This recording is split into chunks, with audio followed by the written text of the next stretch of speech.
Đây là cái nhân vật chính ở bên trong sản phẩm này.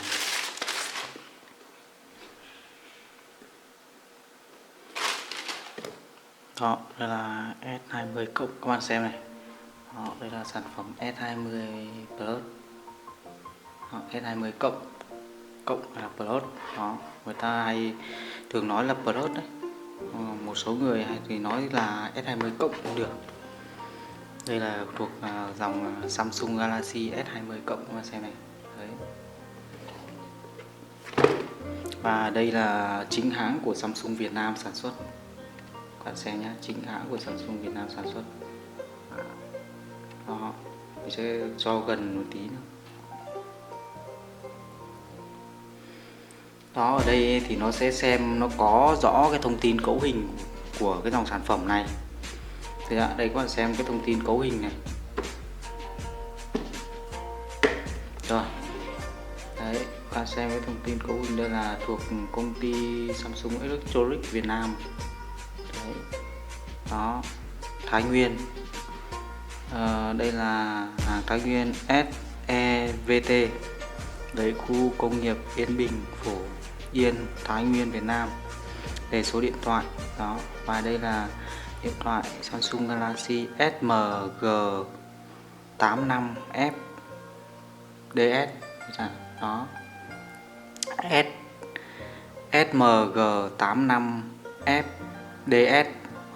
Đây là sản xuất là năm 2020. Đấy. Đây là màn hình của nó là 6,7 inch cảm ứng. Đó. GSM, bản GSM 4G. Đấy, tất nhiên là cái dòng sản phẩm Samsung này ấy thì chạy 4G mà nó không có 5G, mà nếu mà nói để nói 5G ấy thì mình cũng không quan tâm mấy, bởi vì 5G cơ sở hạ tầng Việt Nam ấy thì cũng chưa gọi là chưa chưa đưa vào đại trà để cho dùng ấy. Đa số bây giờ chủ yếu 4G, mà dùng 5G như này ấy, và những cái máy hỗ trợ 5G ấy thì sau này chưa chắc nó đã dùng được 5G, bởi vì cơ sở hạ tầng lúc đấy ấy thì mới được đưa vào sản xuất đại trà, có nghĩa là sử dụng phổ biến đấy. Đấy thì lúc đấy có 5G thì hãng hay, còn đến lúc đó thì đến lúc đó bây giờ các bạn mà có những cái điện thoại sử dụng 5G nhưng mà đến lúc mà 5G nó được phổ biến ấy, thì chưa chắc nó đã dùng được các bạn, bởi vì nó còn liên quan đến cơ sở hạ tầng của cái nhà mạng nữa các bạn, nhiều cái đó, cho nên là người ta chưa nghiên cứu thị trường cũng là người cơ sở hạ tầng thứ được thì các bạn cứ dùng 4G đi. Đó. 5G bây giờ nó cũng chưa được phổ biến nhiều đấy, ngay cả trên thế giới, nhưng mà một số nước cũng đã chạy 5G thứ rồi.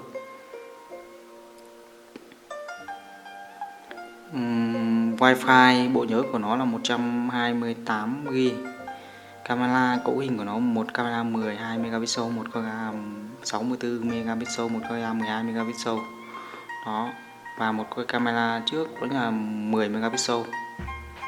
Camera trước 10 megapixel. Thân máy gồm có thân máy này, sạc, cáp, đấy, cáp cái nối dữ liệu này, sách hướng dẫn sử dụng này. Đó, tai nghe này, ốp lưng này, dụng cụ lấy sim này, lấy thẻ nhớ này. Đấy, để thông tin hướng dẫn và xem hướng dẫn. Và đây là chính thức là hàng này sản xuất là Samsung Việt Nam các bạn chú nhé. Đấy, chính thức là hàng này hàng của Samsung Việt Nam. Xem cái dấu này, cái đóng dấu của công ty Samsung Việt Nam. Đấy, Samsung Electronics Việt Nam. Đây là nguyên series chưa được khui hộp. Đó, cái video này thì mình làm gọi là làm video để có phù hợp với các bạn, về cái chất lượng video thì có thể là nó không được tốt thì các bạn thông cảm cho mình nhé. Đấy, S20 Ultra, đây là nguyên hộp CD, và cái hộp CD này mình sẽ bóc ra. Đấy, đây là CD, nguyên CD các bạn chú ý nhé.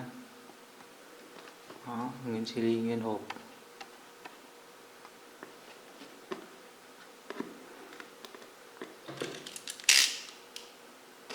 Thế là mất pin. Bây giờ mình sẽ xem bên trong của dòng sản phẩm này. Đấy, bên trong của dòng sản phẩm này đây các bạn xem này. Có một cái mùi mới thơm phương phức các bạn nhỉ.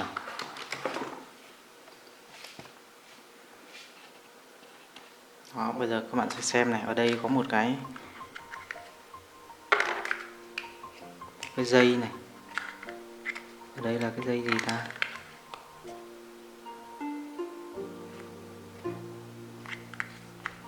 Cái dây này không có gì. Ở đây là gồm có cái dây này là dây chuẩn là Tai-C các bạn. Dây này là dây Tai-C. Đó, đây là dây Tai-C, hai đầu Tai-C luôn. Và đây là có một cái tai nghe của Samsung.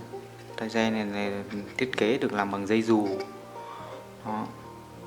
AKG. Đó. Bằng AKG. Cái dây này nó khá là dài. Nó dài tầm khoảng 1 mét thôi các bạn. Và đây là cái sạc Samsung, là sạc Quick Charge.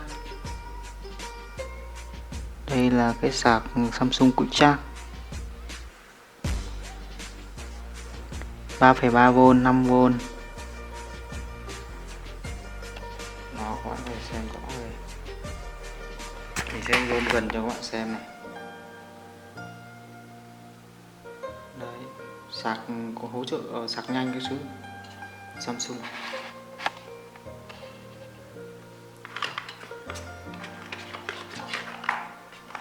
Bên trong này sẽ là nhân vật chính của chúng ta. Đấy. Đó, đây là cái máy của nó, bản màu đen. Đấy. Ở đằng sau này có 4 camera, một đèn flash LED. Đó, Samsung S20 cộng. Đây là hiện hình Android. Samsung S20 cộng. Phiên bản thị trường Việt Nam sẽ có chip là vi xử lý Exynos 990 như vậy. Bên trong này chúng ta sẽ có một cái sách hướng dẫn sử dụng, que dọc sim, cái ốp chứ các bạn, cái ốp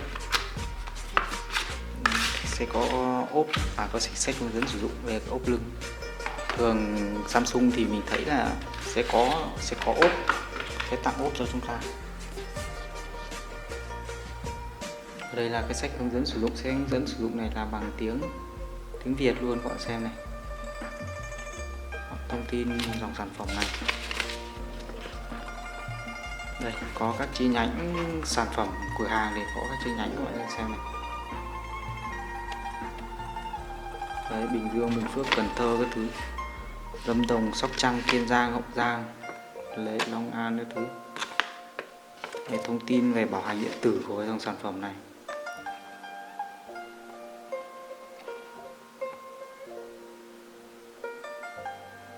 Các bạn xem rõ không ạ? Đấy, số email của 15 dư số này. Đây là hướng dẫn kích hoạt này.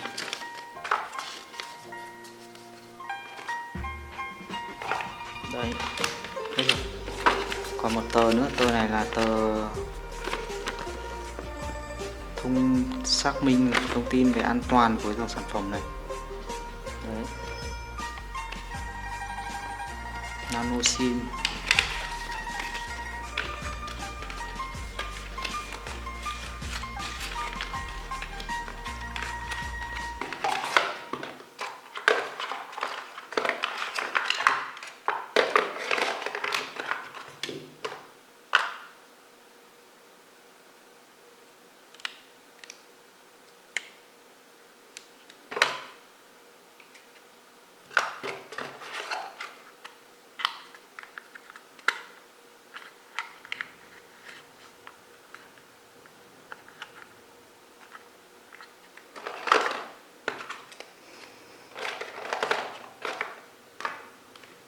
Đó, bây giờ chúng ta sẽ xem ở đây máy này.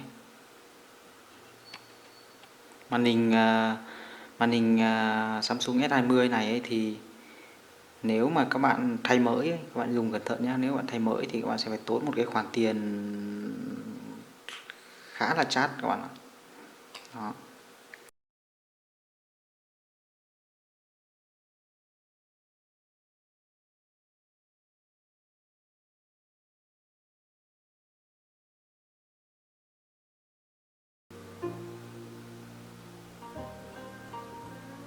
Đây mình sẽ kích hoạt cái dòng sản phẩm này. Đây là thiết kế với cái màn hình tràn viền, đây là không có tai thỏ rồi, cái dòng sản phẩm này ấy.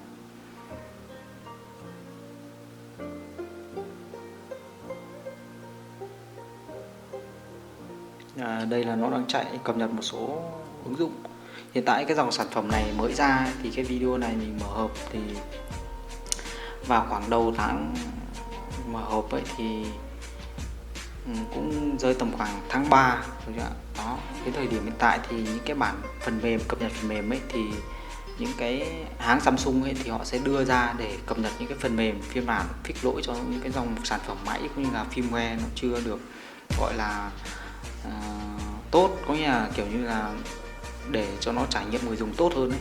Thì bây giờ Samsung đang update một số firmware mới thì các bạn nào đang gặp phải cái vấn đề gì về camera hoặc là về những cái hiệu năng của máy ấy, thì họ bây giờ họ sẽ yêu cầu là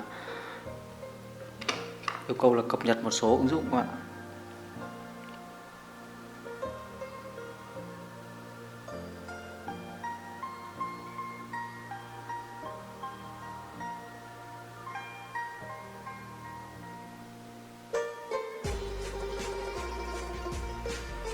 Đây mình sẽ mở máy lên, mình chưa điền tài khoản Google, ấn bỏ qua. Camera trước của dòng sản phẩm này nó là 10 megapixel, được chưa? Nhưng mà ở đây là nó có cảm biến, đó chính là cảm biến nhận khuôn mặt, vân tay, khuôn mẫu này, pin này, mà mật mã là cao cấp nhất, đúng không ạ? Bảo mật.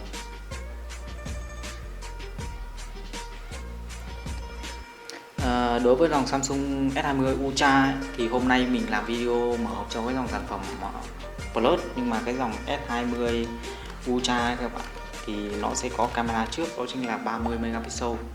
Đó, 30 megapixel và camera sau của nó là 108, và pin của cái dòng sản phẩm đó thì nó cũng rơi tầm khoảng, pin của nó là 5000 đối với cái dòng sản phẩm S20 Ultra ấy. Đó, và nó có camera tele 48 và 12 và 108 đối với camera góc rộng này. Còn camera trước của dòng sản phẩm S20 Ultra nó sẽ là 40 mê các bạn nhé. Mình vẫn bỏ qua tài khoản Samsung. Đây là S20 Ultra.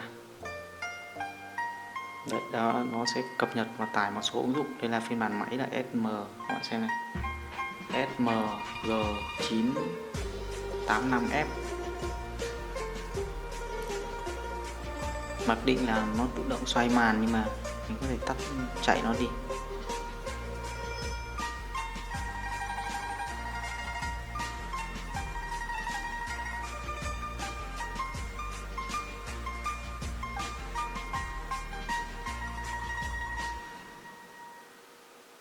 Đây là camera của S20 Ultra, S20 Plus các bạn.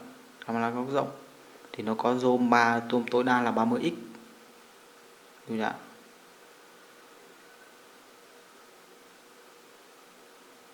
Có cả chạy góc rộng, góc hẹp, và zoom khi quay video nó là 12x, và nó có thể chuyển qua các góc của nó.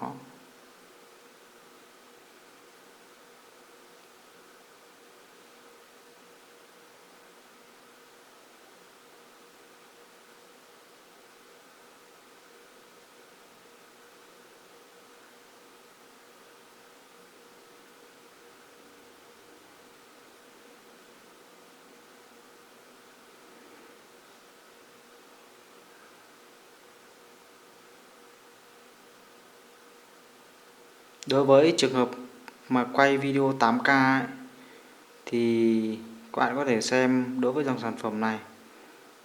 Ví dụ như phía sau thì nó sẽ quay camera 8K, ví dụ như nó có thể quay 4K 16:9 thì quay 8K, 16:9 thì nó sẽ bật chống rung này. Đấy.